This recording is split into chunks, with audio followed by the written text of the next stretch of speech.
Muy bien, hemos avanzado semana tras semana con nuestra serie de este mes, que se lo había denominado un llamado de emergencia. ¿Alguna vez a usted le ha tocado llamar por emergencia a alguien? Levánteme la mano si lo ha hecho. ¿Ven? Correcto, muy bien. ¿Y a cuántos se les ha marcado por error el 911? A mí. Que por segunda vez me llamaron y me dijeron, le vamos a confiscar la línea, porque está que juega con el número 911. Pero la realidad es que se marcó, ¿no? A veces uno está ahí en el celular y se va el dedo y se marcó. Simplemente no se bloquea completamente y se marca. Entonces, un llamado de emergencia nosotros lo realizamos ¿cuándo? Cuando lo necesitamos. Muy bien. Ahora, el problema es que quizás no ha entendido usted completamente esta serie, y quiero que lo entienda en realidad, que se acentúe con lo que estamos hablando y hemos venido hablando durante semanas y semanas anteriores. Ese llamado de emergencia no lo hacemos nosotros hacia Dios. El llamado de emergencia lo hace Dios hacia nosotros. Esa es la gran diferencia. Que un llamado de emergencia lo hacemos nosotros cuando lo necesitamos, cuando estamos en apuro, cuando andamos de pronto en una situación de riesgo y llamamos de emergencia a alguien. Pero en esta ocasión y en esta serie, el llamado de emergencia nos los está haciendo Dios en nuestras vidas. ¿Por qué motivo nos está haciendo ese llamado de emergencia a Dios a nuestras vidas? La Biblia, desde Génesis hasta Apocalipsis, es un llamado de emergencia para nuestras vidas, porque esta tierra está por perecer. Esta tierra está por pasar. La misma Escritura nos enseña que cielo y tierra pasarán, pero su palabra no lo hará. Su palabra no pasará. Entonces el llamado de emergencia que tenemos para nuestra era, que tenemos para nuestra época, para este siglo en el que nos encontramos, al igual a la que otros siglos anteriores, es un llamado de emergencia de que esta tierra necesita a Cristo, de que esta tierra necesita a Dios, porque está plagada del pecado y de la inmoralidad. Porque esta tierra está plagada de los malos hábitos y malas costumbres. Y necesitamos un llamado de emergencia para que nuestra vida sea guiada a buenos hábitos y a buenas costumbres. Incluso para eso vino Jesús a la tierra. Cuando Jesús vino, las personas creían que iba a venir con un ejército de caballos, con un ejército de pronto muy bien equipados. Pero Jesucristo cuando vino, Él no vino a destruir a una Roma. Cuando Jesucristo no vino a destruir un imperio terrenal. Jesucristo vino para destruir un imperio espiritual. Jesucristo vino para destruir con lo que el pueblo estaba pasando en aquel entonces y hoy lamentablemente se sigue arrastrando. El pecado, la inmoralidad, todo eso. Incluso lo voy a poner en un término coloquial, en un término que nosotros ocupamos o usamos: la viveza criolla. En pocas palabras, necesitamos ser personas honradas y transparentes. Nuestro país, como usted se ha venido dando cuenta por las noticias, es un país que desde las estructuras del gobierno no son transparentes ni honradas. Y si un gobierno se encuentra plagado, imagínese usted cómo estará ese pueblo. Necesitamos que nuestra vida, nuestro corazón y nuestra mente sean transformadas. Es por eso que esta serie nos está llamando de manera emergente. Es emergencia lo que está sucediendo en esta tierra. Corrupción por aquí, corrupción por allá. Muerte por aquí, muerte por allá. Y necesitamos tener una vida encaminada en los caminos del Señor.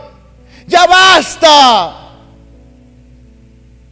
Hoy, como un hijo de Dios, como un siervo de Él, quiero que entiendas y quiero llevarte a ese entendimiento de que necesitamos tener un camino real y genuino.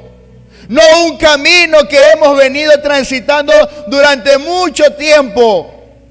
Un camino que hemos venido pasando de largo sin detenernos y pensar si estamos en el camino correcto. El camino correcto es Jesucristo. El camino correcto es Jesús. El camino correcto solo está en la persona de Cristo. Él es el camino, Él es la verdad y Él es la vida. Todo aquel que se sienta perdido, sin dirección alguna, Él es el camino. Todo aquel que se sienta que está caminando en una falsedad, necesita encontrar la verdad. Todo aquel que sienta morir, que ya no puede más, necesita encontrarse con la vida, porque es Él el único el cual nos puede entregar esas coronas de vida. Y en eso se basa este mensaje. Hoy día vamos a tocar dentro de nuestra serie la iglesia Filadelfia. Son 7 iglesias. Nuestra serie solamente ha tocado 4, porque el desafío que usted se tiene que llevar es que tiene que leer las otras 3 en su casa. Que usted escudriñe la palabra, que usted vaya a casa y diga, bueno, aprendimos de la Odisea, no la odiosa. Por ahí alguien salió diciendo la otra vez, la odiosa. No, no es la odiosa. La odiosa a lo mejor es algo por ahí, pero la Odisea, aprendimos de ella, Esmirna. Hemos aprendido de 4 que hemos considerado, no las más importantes, porque todas las 7 iglesias y toda la palabra de Dios de inicio a fin es importante. Pero tenemos como relevancia 4 iglesias que hemos querido impartirles a ustedes ese mensaje de cambio, de transformación, de verdad. Y hoy día tocamos la iglesia de Filadelfia. Algo interesante que pasa con las 7 iglesias que menciona el libro de Apocalipsis es que la iglesia de Filadelfia es la iglesia más joven de las 7 iglesias que son mencionadas en Apocalipsis. Es la más joven. Esta iglesia, de las 7 que nosotros podemos leer y encontrarnos dentro del contexto del Apocalipsis, y quiero hacer un paréntesis aquí antes de continuar. Las personas temen leer el libro de Apocalipsis. Ay, porque es un libro apocalíptico, porque es el fin del mundo, porque Hollywood ya te vendió a ti la película de que Apocalipsis es ese momento en el que ya todo se va a perder y que vamos a vivir una temporada en la que de pronto van a venir estos, van a aparecer lo de acá. Entonces nuestra mente, nuestro concepto de Apocalipsis está intoxicado por lo que Hollywood ya nos ha vendido.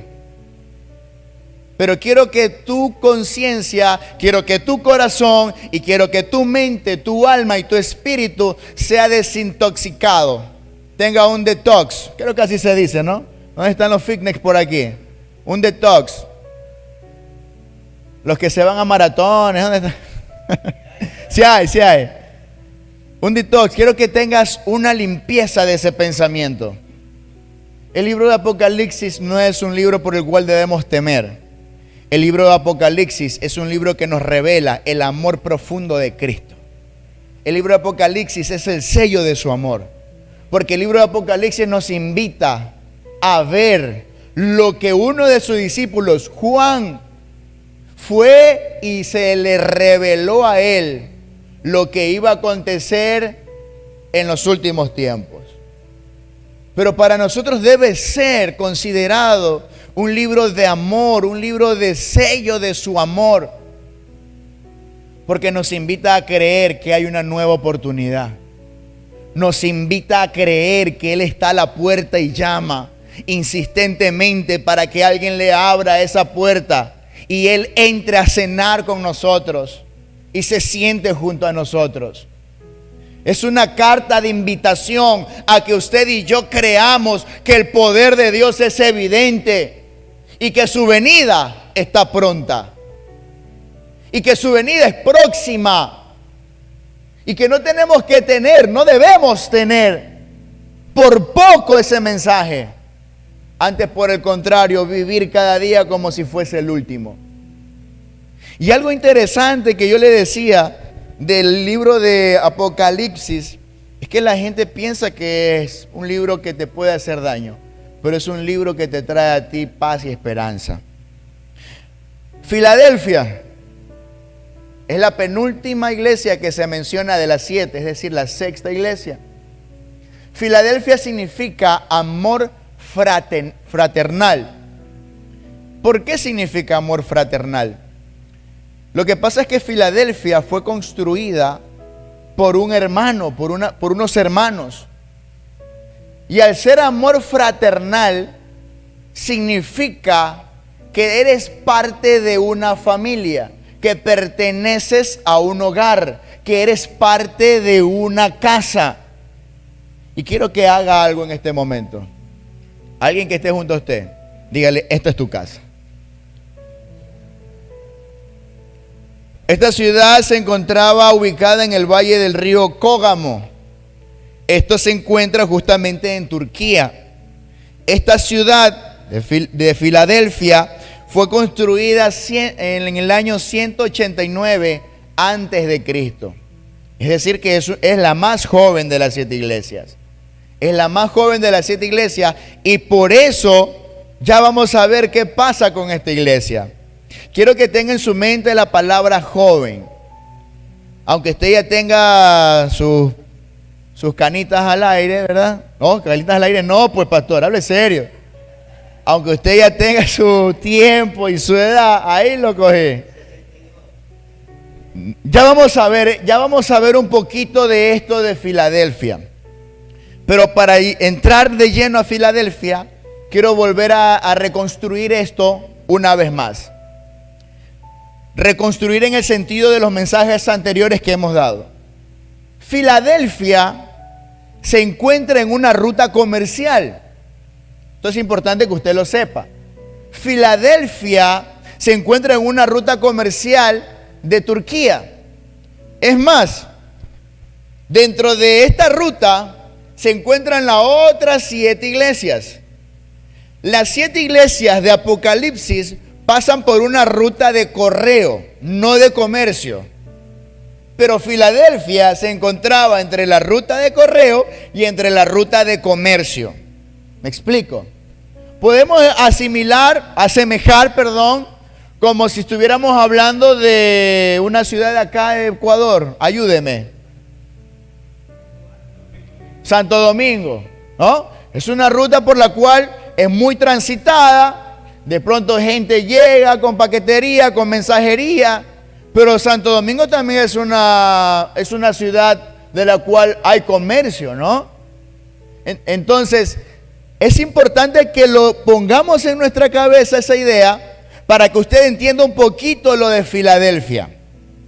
Esta iglesia de Filadelfia, al encontrarse dentro de la conexión de la ruta de correo, tenía conexión con todas las otras iglesias que se describen en el libro de Apocalipsis. Ahora, es bonito ver en la imagen, no se las tengo yo, pero me gustaría que usted en algún momento, cuando esté en casa, más luego, usted lo pueda comprobar por usted mismo.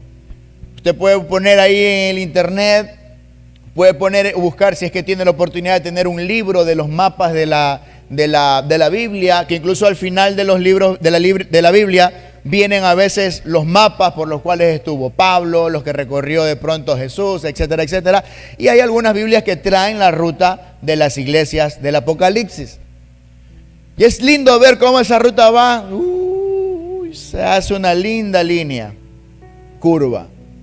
Y Filadelfia, al encontrarse en un lugar, ahora, el lugar en el que se encontraba Filadelfia era un lugar propenso a terremotos. Filadelfia era una ciudad, es una ciudad en la cual está propenso también a erupciones volcánicas. Es más, existieron dos veces que esta ciudad tuvo que evacuar por erupciones volcánicas. Y hubo una ocasión que un terremoto derrumbó casi toda la ciudad. Pero cada vez que pasaba esto, era edificada nuevamente.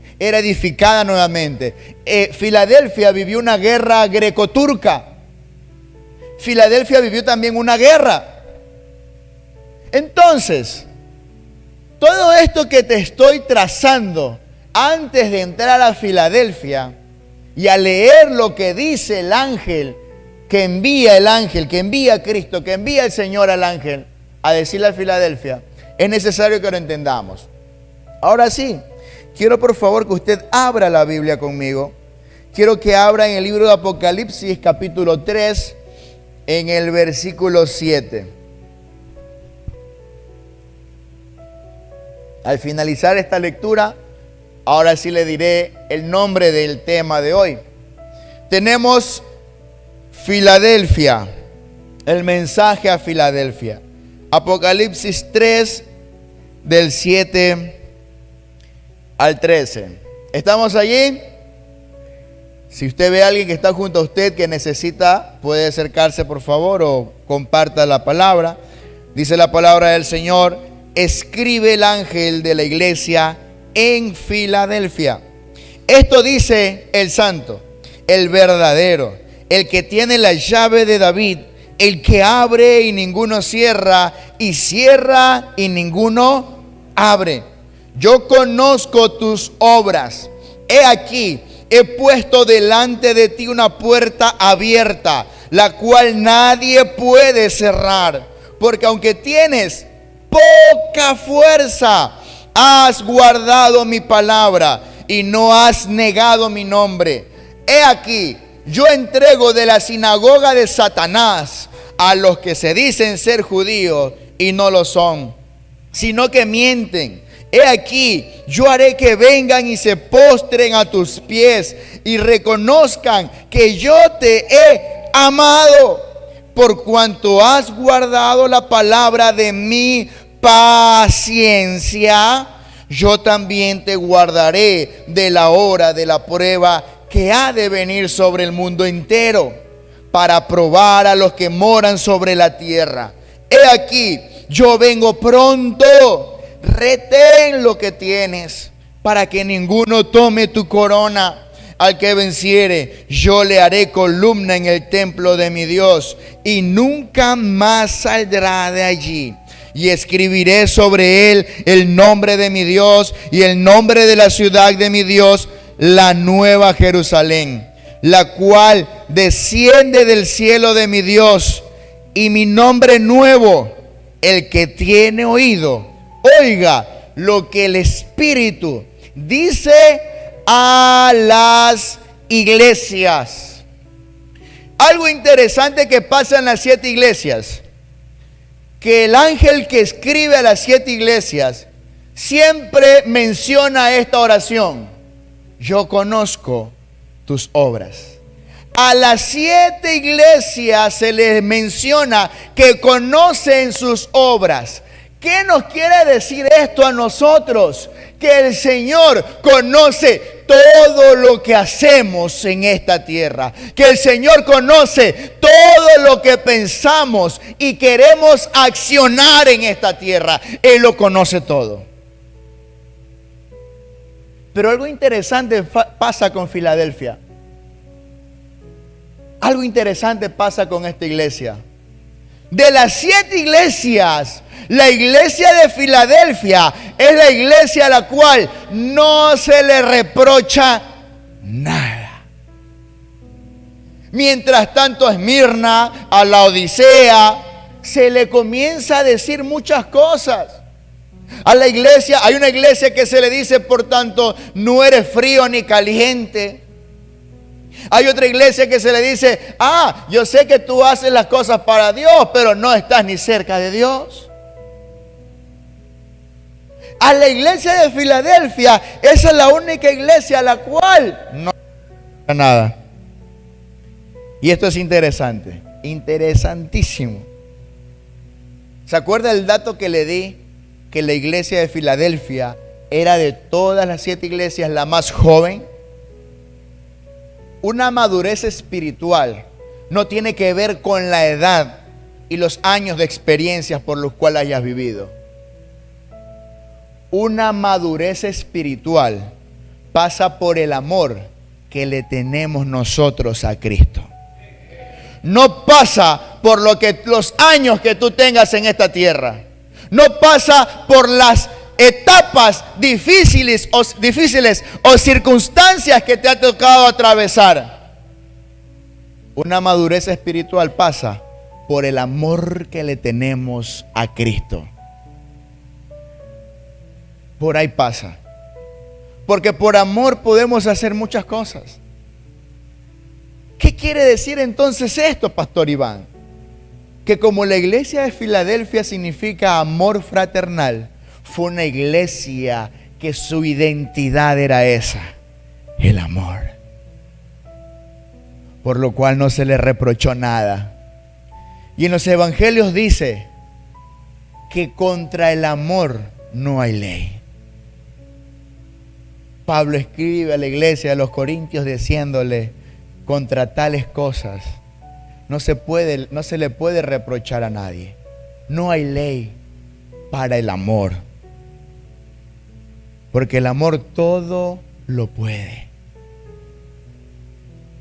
El que realmente ama, nos dice el libro de Corintios. Cuando nos habla del amor, Pablo en el libro de Corintios nos explica sobre el amor. Que el amor no se envanece. El amor no busca lo suyo propio. Es por eso que necesitamos, iglesia, amigos, hermanos, invitados, necesitamos amar genuinamente a Cristo, no de labios.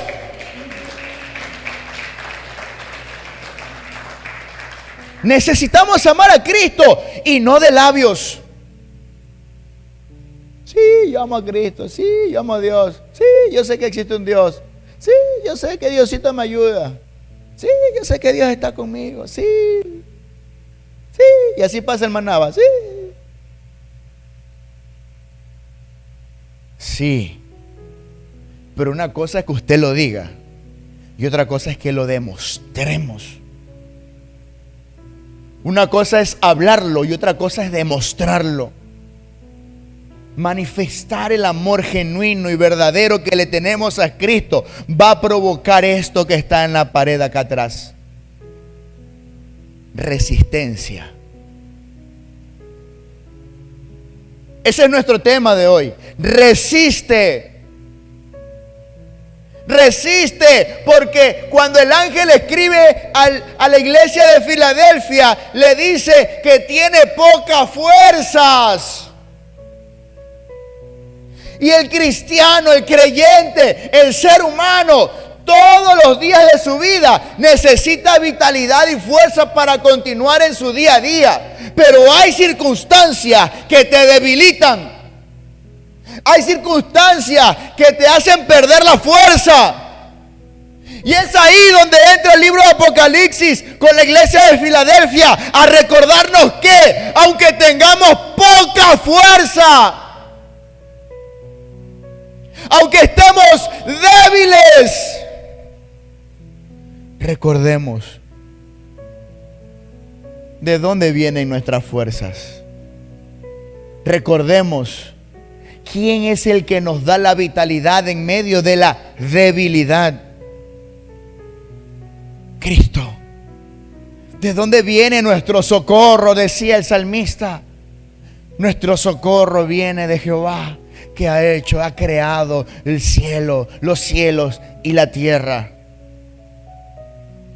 Por ahí hay un versículo que siempre resuena: el que cree estar fuerte, mire que no caiga. Pero también nos enseña que diga el débil: fuerte soy. Filadelfia era una iglesia con poca fuerza. Pastor, ¿qué significa que la iglesia de Filadelfia haya tenido poca fuerza? ¿Sabe qué significa eso? Que era una iglesia que a lo mejor no tenía los recursos que tenían las otras iglesias. A lo mejor era una iglesia que no contaba con toda la estructura que necesitaba tener como iglesia. Quizás no tenía servidores como los tenían las otras iglesias. A lo mejor no tenía el mismo ánimo e ímpetu que lo podían haber tenido las otras iglesias.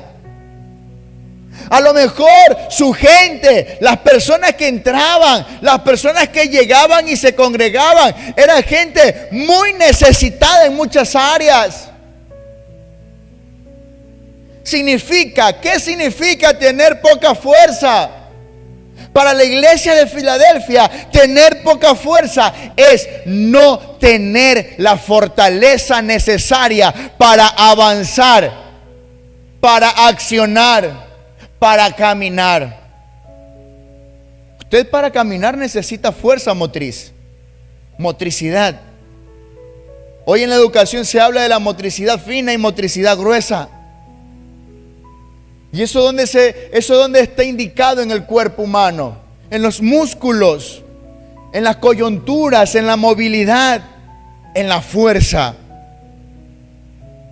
Entonces, yo no sé cómo usted ha venido en esta mañana, cómo ha estado su mes, cómo ha estado su semana, o cómo va avanzando de lo que es este año 2024.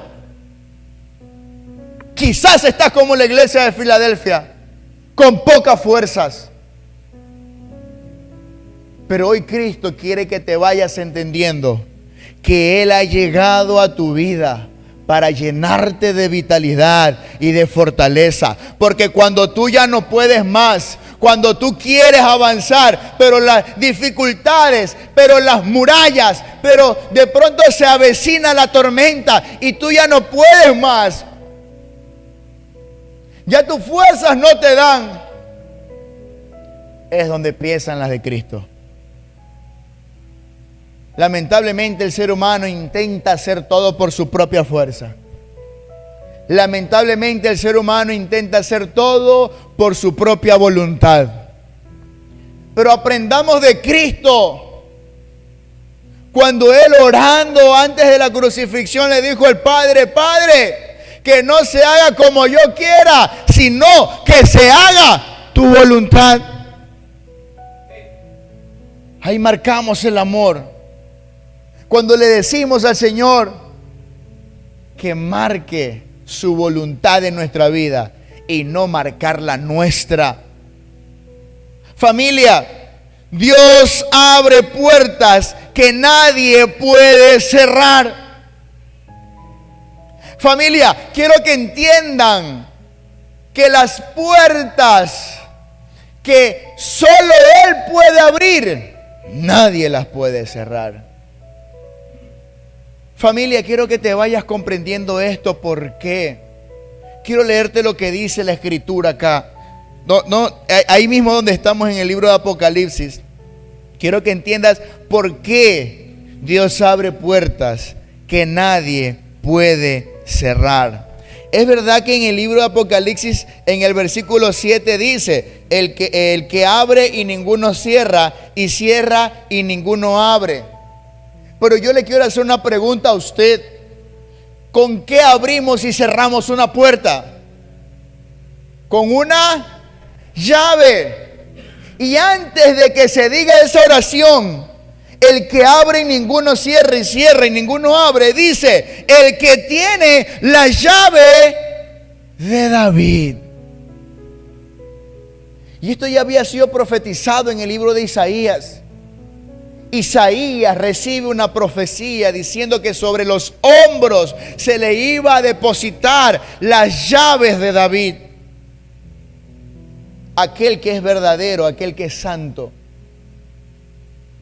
Y es interesante porque ahora lo vemos plasmado en la visión o de pronto en la revelación que recibe Juan por medio del ángel a esta iglesia de Filadelfia. Y dice que el que tiene la llave de David. ¿Y quién es el que tiene la llave de David según Filadelfia? Según lo que habla el mensaje de Filadelfia. El santo, el verdadero. Sabe que el que tiene la llave es el único que puede tener acceso a las cosas. Sabe que el que tiene la llave es el único que puede abrir cosas en donde a lo mejor usted y yo no podemos entrar. Tener llave significa que tienes accesibilidad a lugares desconocidos. En una ocasión, hace mucho tiempo atrás, no me había percatado de una puerta. ¿Cuántos han ido a lugares de pronto que son muy estrictos, como los bancos, por decirle, ¿no? Que hay una puerta en donde siempre dice solo personal. Y en alguna ocasión estaba yo en un lugar en donde también decía solo personal. Era un restaurante un poco elegante, pero hasta dentro de los restaurantes existe una puerta de solo personal. Y yo estaba buscando el baño. Y yo era que buscaba el baño y no veía. Realmente no había visto que decía solo personal. Entonces cuando yo entro aquí, por esa puerta, me topo con la cocina. Y yo veía cocinar todos esos deliciosos platos ahí adentro. Los vi cocinar, cómo comenzaban, cómo freían, cómo ponían aquí, cómo ponían allá. Y a lo que yo entro, no, yo digo, me equivoqué de lugar. Lo primero que hacen las personas que que desconocen a la persona que ingresa, todos con la mirada hacia mí. Y cuando te miran todos, ya sabes que estás en el lugar equivocado, ¿no? Como cuando, ¿y tú qué haces aquí? En ese instante ya me di cuenta, pues no, que no estaba en el baño. Entonces tuve que dar de retroceso, porque esa puerta solamente era para el personal. Ahora, distinto hubiera sido si el dueño del local hubiera sido mi papá o mi amigo. Él me pudo haber llevado no solo hasta la cocina, sino hasta el almacén en donde se depositan los alimentos. Porque estoy con aquel que tiene acceso a ese lugar y a todas las partes de ese lugar. Y cuando usted anda con Jesucristo, cuando usted anda con el Señor y cuando usted lo busca a Él, usted va a encontrar acceso a muchas cosas que terrenalmente no lo puede tener. Y la iglesia de Filadelfia quizás no tenía fuerzas. La iglesia de Filadelfia quizás no tenía esa fuerza que quizás las otras hubieran tenido. Pero la iglesia de Filadelfia sí tenía a Cristo. La iglesia de Filadelfia sí tenía amor por Cristo. Y ese amor por Cristo, y al estar Cristo en esa iglesia, tenían acceso a lo que ahora escribe el ángel. Ustedes van a tener puertas abiertas que nadie va a poder cerrar. Ustedes van a tener puertas cerradas que nadie va a poder abrir. Querido amigo invitado en esta mañana, yo no sé qué puertas se te han cerrado en tu vida. Yo no sé qué puertas están cerradas en tu vida. Yo no sé qué puertas estás tocando para que se abran, pero las puertas solo se te van a abrir si tú vas a aquel que tiene la llave de acceso para abrirla. Ahora, pastor, lo fui a buscar y no me la abrió. Es que Él también cierra puertas que nadie puede abrir. Quizás no te conviene. Quizás no está bien que abras esa puerta. quizás no es lo correcto, no es lo adecuado, no es lo propicio que abras esa puerta. El Señor quiere que usted de pronto mantenga esa puerta cerrada. Pero hay una puerta que debe mantener siempre cerrada, usted. ¿Y sabe cuál es esa puerta? La de su habitación. Las Escrituras nos dicen que entra a tu aposento y cerrada la puerta, ora al Padre que está en lo secreto. Y el Padre que está en lo secreto te recompensará en público. El que tiene la llave, el que tiene el acceso, está detrás de una puerta cerrada. Y esa es tu habitación, ese es tu aposento, ese es tu lugar de oración, en donde lo buscas a Él y Él responde en su tiempo. La iglesia de Filadelfia, una iglesia joven, y aunque usted tenga sus 60 y pico años, considérese joven.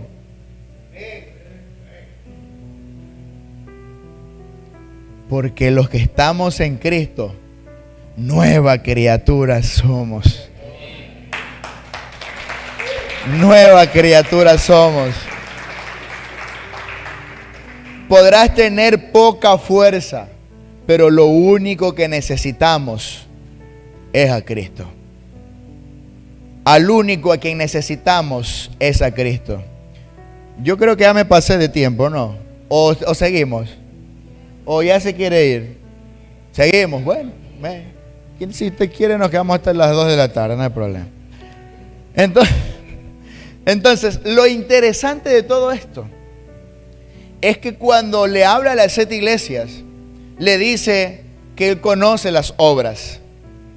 Dios conoce todo lo que tú haces. Dios sabe si tienes o no tienes fuerzas. Dios sabe de pronto la debilidad y el problema y la enfermedad que está pasando o atravesando un familiar o tu propia vida. Pero te repito, podrás tener poca fuerza, pero lo único que necesitamos es a Cristo. Podremos tener pocas fuerzas, pero lo único que necesitamos es buscarlo a Él. ¿Saben qué es lo que mueve los milagros? Esto yo ya se lo enseñé a un grupo de amigos. ¿Sabe qué es lo que mueve la mano de Dios?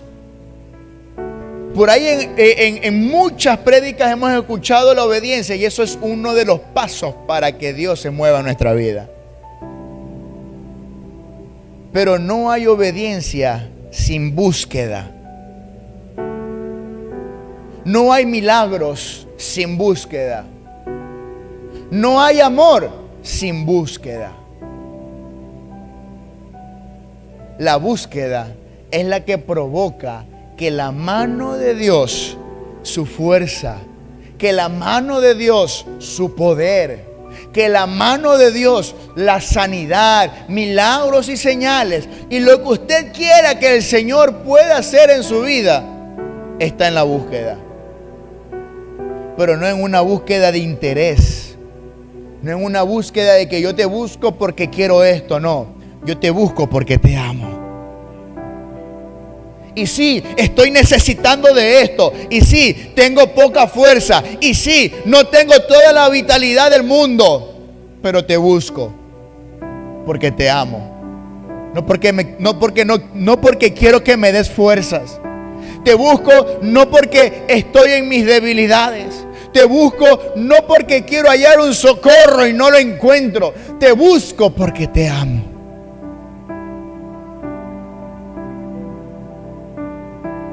Para que el reino de Dios se mueva en la tierra terrenal, es necesario la búsqueda. Lo hablan los evangelios. Busca primeramente el reino de Dios y su justicia, y lo demás viene por añadidura. La mujer de flujo de sangre es una mujer que se metió en el milagro de alguien más. Jesús estaba en camino a la casa de Jairo porque Jairo tenía a su hija enferma, muy grave. Pero en el trayecto aparece una mujer de flujo de sangre con una necesidad, sí, pero sus palabras, más allá de mencionar la necesidad, mencionaron una búsqueda. ¿Qué fue lo que dijo esta mujer? Si tan solo tocase el borde de su manto, seré sana. Y esta mujer, para tocar el borde del manto, ¿qué tenía que hacer? Entre tantos mantos que habían, entre tantas personas y multitud arrastrándose, sin de pronto tener conciencia dentro del arrastre, ¿cuál era el manto del Señor? Mas sin embargo, lo que hizo que ella toque el manto fue la búsqueda. Y esa búsqueda la llevó a su sanidad. Jairo, es la misma escena. Jairo va a buscar al Señor porque su hija estaba grave. Pero ¿saben cuál fue la noticia que recibió Jairo cuando estaba con el Señor? Las personas llegaron y le dijeron: Jairo, tu hija ha muerto. Y Jairo pudo haber caído en llanto, pero ahí estaba a alguien que él fue a buscar. Él estaba con Jesús. Y Jesús le dijo a Jairo: tranquilo, ella no está muerta, ella duerme. Y es en el trayecto que pasa lo de la mujer de flujo de sangre. Pero cuando Jesús llega a la casa de Jairo, la búsqueda de Jesús por medio de Jairo permitió que su hija fuera levantada. Es la búsqueda, familia. Es la búsqueda de Jesús que va a provocar que tu casa pueda traer una restauración. Es la búsqueda de Jesús que puede provocar un milagro en tu vida. Pastor, ¿y qué pasa si estoy que busco y no pasa nada? Pastor, estoy que busco y no se mueve nada. Es que ahí está el problema. Está buscando porque se mueva. Está buscando porque quieres provocarlo, no porque lo amas. Y cuando tu búsqueda esté direccionada en el amor a Cristo, lo demás viene por añadidura. Ahora, pastor, ¿qué me puede decir entonces para que las cosas funcionen en mi vida? Lo mejor que podrás guardar en esta tierra no van a ser joyas ni ningún objeto de valor.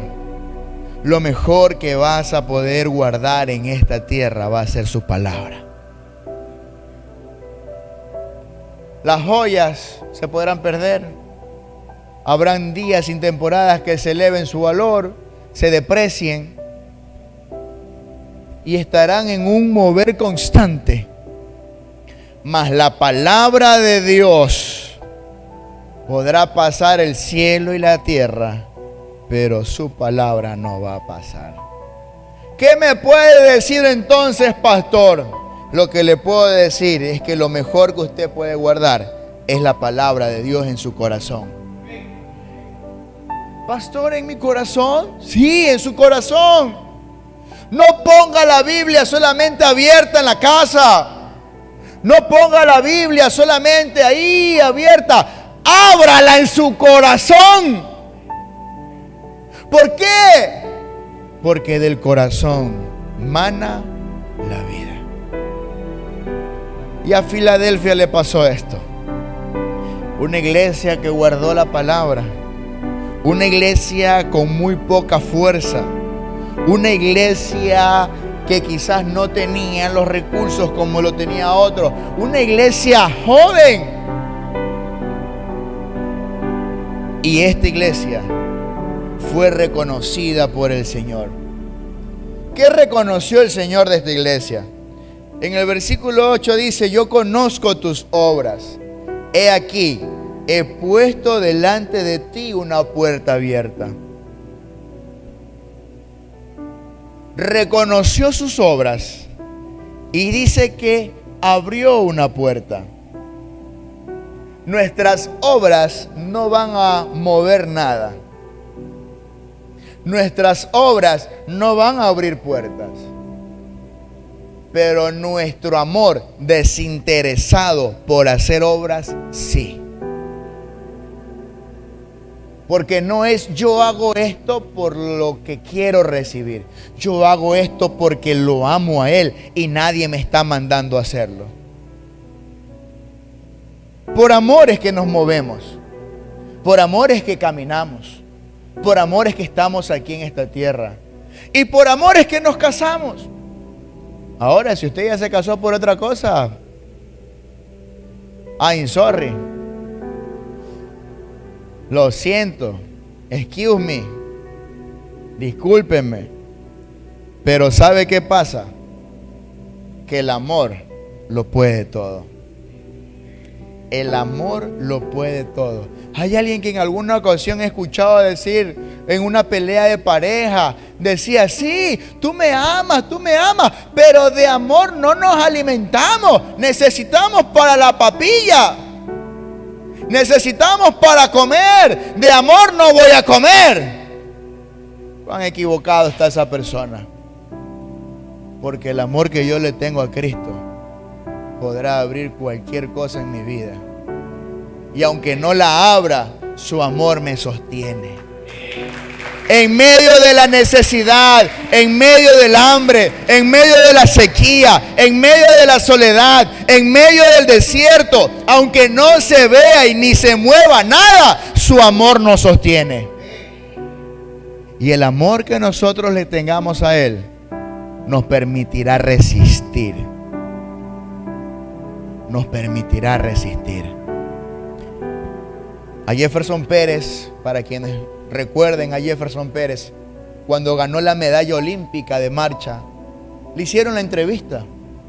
Y todos aquellos que vivimos esa escena de Jefferson Pérez en la última etapa de llegar a la meta, él iba ya con sus últimas fuerzas, ni tenía fuerza, dice él ya en la entrevista. Y él va, y él en su cara se nota una expresión ya de fatiga, en su cara se nota una expresión ya de debilidad, en su cara se notaba ya, su expresión era de que ya no tenía fuerza, que ya estaba con las últimas gotas de sudor y de vitalidad que le quedaba en esa carrera maratónica. Pero él iba, él avanzaba, él corría, y él el rostro lo iba llevando así, su cara lo ponía de esta manera, coge su gorra, la saca, porque quizás sentía que hacía más peso de lo que él necesitaba, y él corría, y él corría, y él llegó y ganó la medalla olímpica. Y en la entrevista él dice: yo ya no tenía fuerza, y lo único que a mí me motivaba para llegar a la meta, lo único que a mí me permitía resistir hasta el último bocado de aire para llegar a la meta, fue el amor por querer llegar. Fue la pasión por querer alcanzar y poner la bandera de mi país en alto. Usted y yo necesitamos poner la bandera de Cristo en alto. Necesitamos amar a Cristo y apasionarnos tanto por Él, que aunque tengamos poca fuerza, avancemos, continuemos, corramos, sigamos en marcha sin detenernos. Aunque las adversidades se levanten, debemos seguir. Y aunque nada se mueva o se abra, por amor a Él continuamos. Esto no es porque se ve bonito la iglesia, porque la iglesia ya está linda. ¡Ay, qué bonito esto que está acá la iglesia, con aire acondicionado! ¡Qué linda la iglesia! ¡Ay, qué bonito que los niños se lo llevan! ¡Qué linda la iglesia! Lo hacemos por amor, no para que la iglesia se vea linda.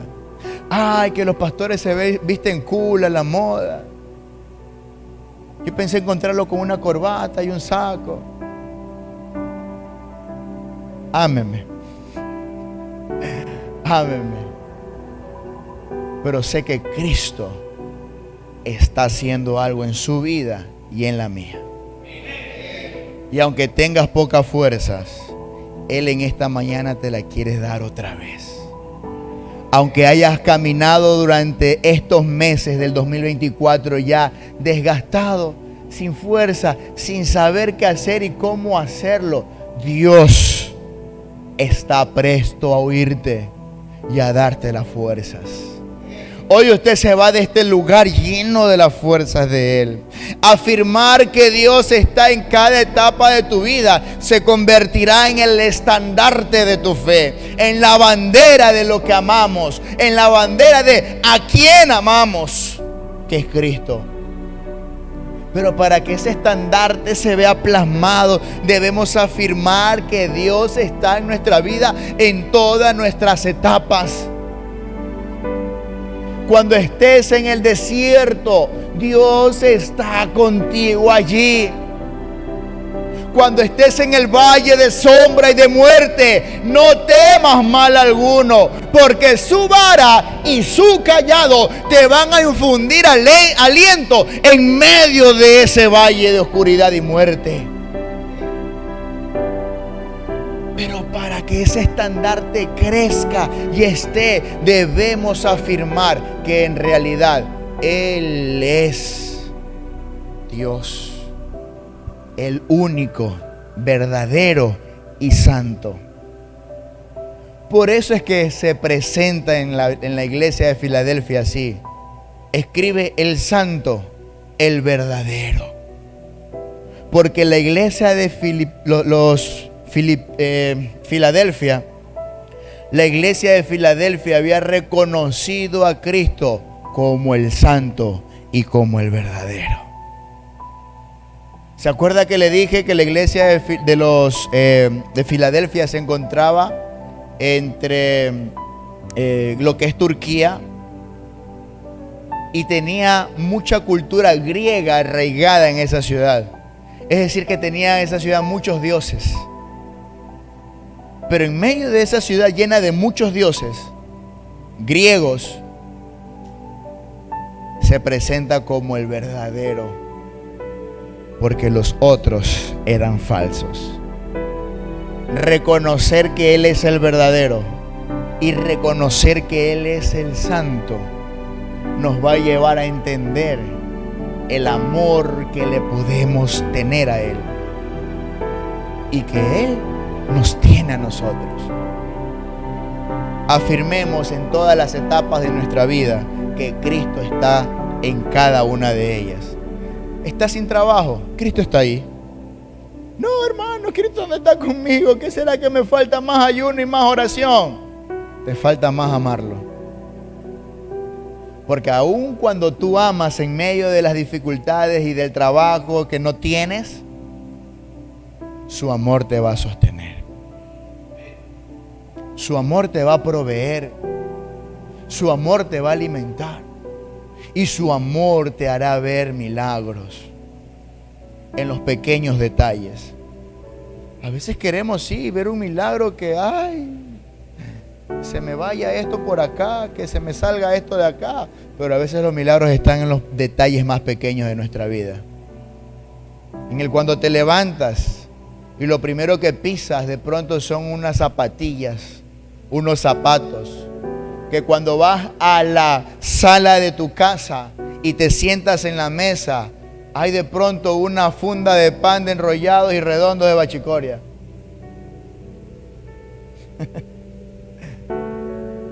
Que cuando tú vas a tu trabajo, hay trabajo. Y que si no tienes ese trabajo o esa fuente de ingreso, tienes vida para luchar por un trabajo. Son en los pequeños detalles en donde podemos evidenciar el amor que Cristo nos tiene a nosotros. Mi pregunta para ti en esta mañana es: ¿usted está viendo la cosecha del reino de Dios?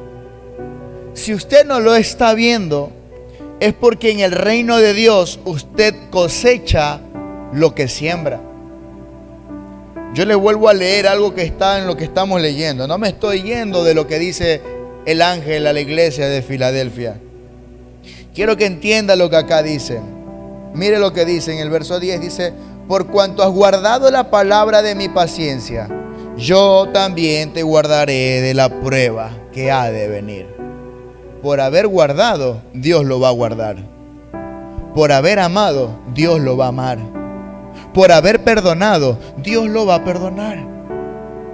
¿Qué hay en tu vida a quien no has perdonado? ¿Qué hay en tu vida que hay alguien que te haya hecho una herida y no lo has perdonado? ¿Qué estás guardando en tu corazón? ¿Rencor, resentimiento, rechazo? ¿Qué crees que vas a cosechar? Esta iglesia dice que guardó su palabra y por lo tanto Él lo va a guardar de la hora que ha de venir. Lo que usted siembra en el reino de Dios, usted también lo va a cosechar. Si usted siembra amor, usted va a recibir un amor. Si usted cosecha, si usted siembra cosas buenas para el reino, usted va a recibir cosas buenas para el reino. Si usted guarda la palabra de Dios, Dios lo va a guardar a usted. ¿Y qué significa, pastor, guardar la palabra de Dios? Guardar la palabra de Dios no es coger un versículo y aprendértelo. Filipenses 4:13, todo lo puedo en Cristo me fortalece, ya me la guardé acá en la cabeza. No, tú te la has aprendido, nada más.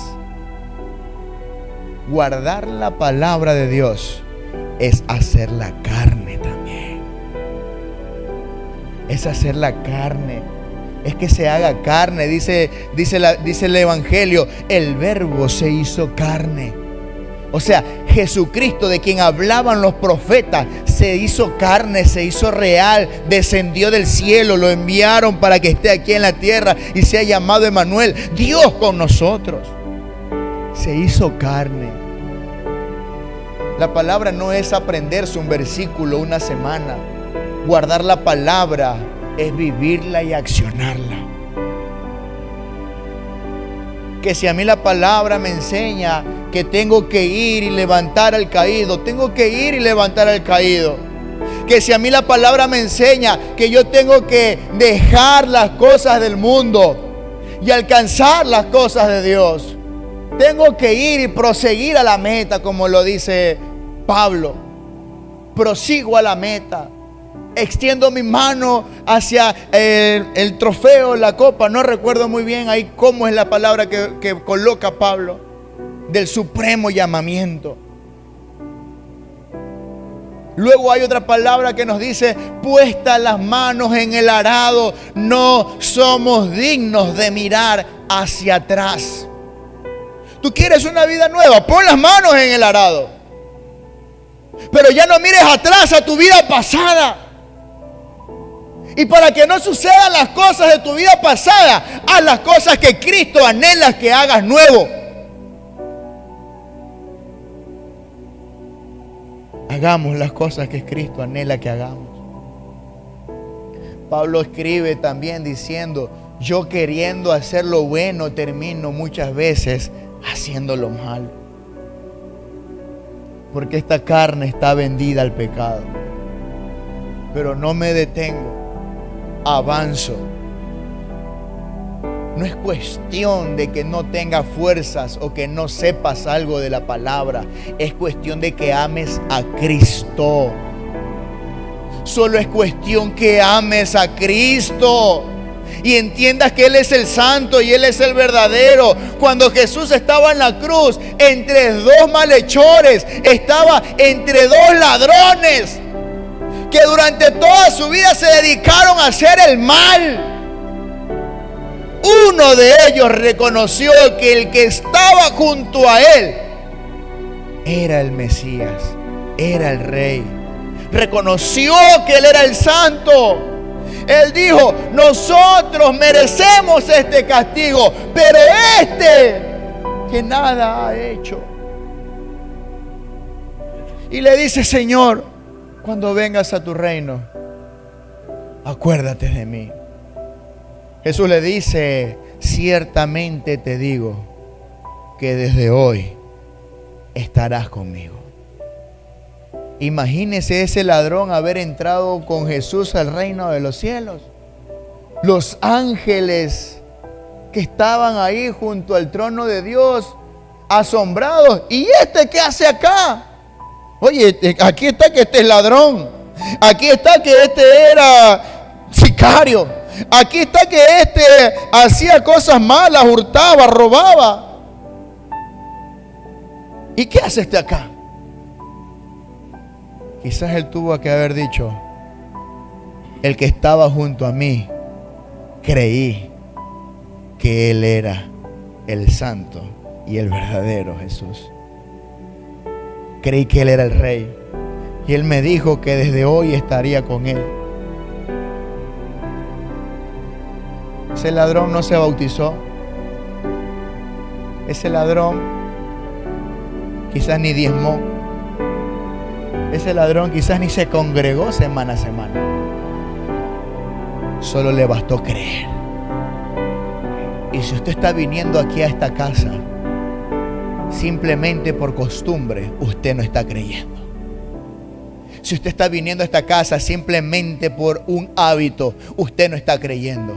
Yo vengo domingo a domingo porque creo que Él es el Rey de Reyes. Yo vengo domingo a domingo porque sé que Él es el santo y Él es el verdadero. Y cuando escucho su palabra se guarda en mí. Y sé que Él me va a guardar en la hora que ha de venir. A la iglesia de Filadelfia, a esa hora le está hablando de los últimos tiempos. Y de todas las iglesias que habla el libro de Apocalipsis, no hay iglesia, no hay lugar, no hay ciudad de las 7 que hoy exista un creyente, lamentablemente. Hay lugares históricos, museos y demás, pero no hay un creyente. Y a veces creemos que porque estas ciudades están escritas en la Biblia, ya están. Necesitan escuchar la palabra de Dios. Necesitan escuchar del Cristo, del Mesías. Yo sé que usted ha tenido pocas fuerzas. Yo sé que usted no ha tenido quizás la fortaleza para avanzar. Pero usted y yo, el día de hoy, nos vamos fortalecidos por Él. Yo le invito a que en este momento usted se ponga de pie junto conmigo.